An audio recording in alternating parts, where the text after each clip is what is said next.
I've got something lined up for anybody listening to this right now. A show for Alan McSherry, who's the lead of the Grothendieck team.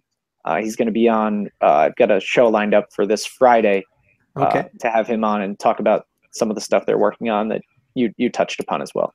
Oh, brilliant. Yeah, yeah. A little bit of backstory about Alan. He's a very senior developer and manager. And actually, you can tell when you watch the stand-up meeting. He just has a wealth of experience, a wonderful guy. Yeah.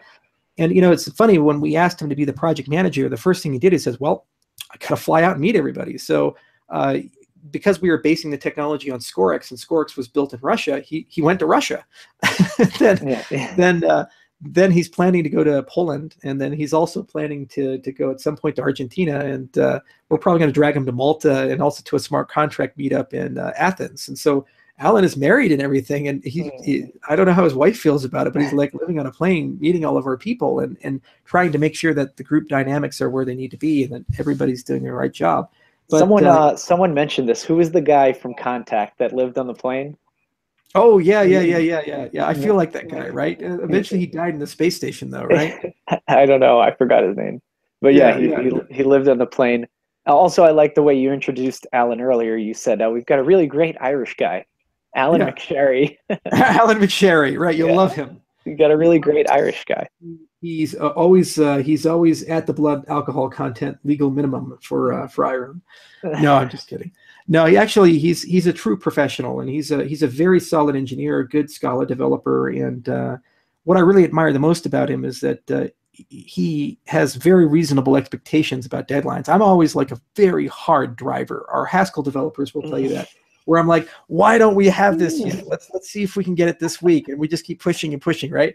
But then I tried to do that with Alan, and Alan's like, no, it's going to come out on this date. That's when we can do it. And I was like, okay, all right, Alan, that's great. All right, it's like you just really can't you can't bully the guy into giving you a better deadline. He's just going to do it the way he needs to do it. But that's the mark of a very good manager. And you need a yin and yang to coexist.